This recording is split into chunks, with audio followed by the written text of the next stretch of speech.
നമ്മൾ കഴിഞ്ഞ ദിവസം വളഞ്ഞെങ്ങാനം വെള്ളച്ചാട്ടത്തിൻ്റെ ഡീറ്റെയിൽസ് കാര്യങ്ങളൊക്കെ കണ്ടായിരുന്നു. അവർ ഇപ്പോൾ എങ്ങനെയാണ്, വെള്ളമുണ്ടോ, ഇപ്പോൾ പോയാൽ എങ്ങനെ ഇരിക്കുമെന്നൊക്കെ കണ്ടായിരുന്നു. അപ്പോൾ ഇത് അത് കഴിഞ്ഞിട്ട് നമ്മൾ പാഞ്ചാലിമേടാണ് വന്നത്. പാഞ്ചാലിമേട് ചെറിയൊരു മഴയും കാര്യങ്ങളൊക്കെ ഉണ്ട്, പക്ഷേ മഞ്ഞോ ക്ലൈമറ്റോ ഒന്നുമില്ല. അത് ഞാൻ ഡീറ്റെയിൽ കാണിച്ചു തരാം.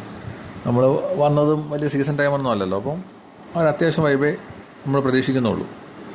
ഇത് കയറി നേരെ ടിക്കറ്റ് എടുക്കണം. ടിക്കറ്റ് എടുത്ത് അകത്ത് കയറിയതിന് ശേഷം ബാക്കിയുള്ള വലിയ കാര്യങ്ങളൊന്നുമില്ല, ഡീറ്റെയിൽ കാണിച്ചു തരാം. ടിക്കറ്റ് ചാർജും കാര്യങ്ങളൊക്കെ ഇതാ ഇവിടെ എഴുതി വെച്ചിട്ടുണ്ട്. രാവിലെ 6 മുതൽ വൈകിട്ട് 6 വരെയാണ്. ഫോട്ടോഷൂട്ടിനൊക്കെ എക്സ്ട്രാ പൈസയാവും. നമ്മൾ അല്ലാതെ നോർമലായിട്ട് കയറുവാണെങ്കിൽ അഡൽട്ട്, ചൈൽഡ് എല്ലാ റേറ്റ് അതിൽ നോക്കിയാൽ കാണാം. ഞങ്ങൾ ടിക്കറ്റ് എടുത്തു, അകത്ത് കയറി. അകത്ത് കയറുമ്പോൾ നമ്മൾ ആ കാണുന്ന ഒരു അമ്പലം കണക്കൊരു സ്ഥലമുണ്ട്. അപ്പോൾ അത് തന്നെയാണ് നമ്മൾ പാഞ്ചാലിമേട് നെറ്റിലടിച്ചാലും നമുക്ക് കാണാൻ പറ്റുക. അപ്പോൾ അതിൻ്റെ അകത്ത് എന്തായിരിക്കും എന്നുള്ളൊരു ആകാംക്ഷ എനിക്കുണ്ടായിരുന്നു.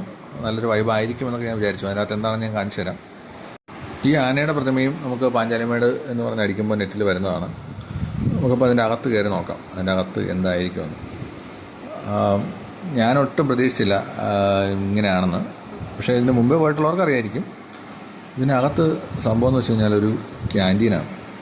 നമുക്ക് ആവശ്യമുള്ള ചായയോ ബാക്കി ചെറുകടികളോ എല്ലാ കാര്യങ്ങളൊക്കെ ഇവിടെ കിട്ടും. അതിനുശേഷം നമുക്ക് കുറച്ചൊന്ന് നടക്കാം. ചെറിയ മഞ്ഞും കാര്യങ്ങളൊക്കെ ഉണ്ട്, എന്നാലും വലിയൊരു ക്ലൈമറ്റും കാര്യങ്ങളൊന്നുമില്ല.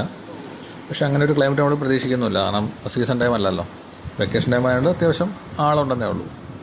അപ്പോൾ അത്യാവശ്യം ഇതിൻ്റെ മുകളിലൊക്കെ പോയി നിൽക്കാം. പിന്നെ നമുക്ക് ഇത് കണക്ക് മഴയാണ് പെയ്യുന്നെങ്കിൽ ഇത് കണക്കുള്ള സ്ഥലങ്ങളിൽ കയറി നിൽക്കാം.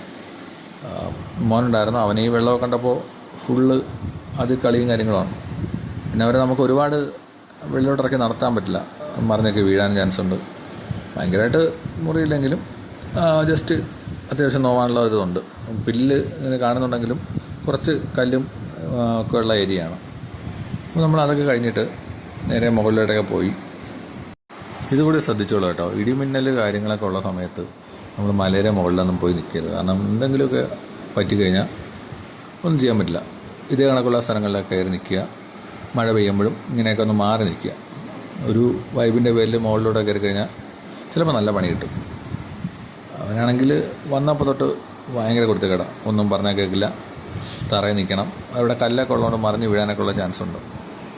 പിന്നെ കുറച്ച് നേരം നമുക്ക് ഇവിടെയൊക്കെ വന്ന് ഇരിക്കാം. ഇവിടെ ഇരിക്കുമ്പോൾ നമുക്ക് റോഡിൽ കൂടെ പോകുന്ന വണ്ടികളൊക്കെ കാണാൻ പറ്റും.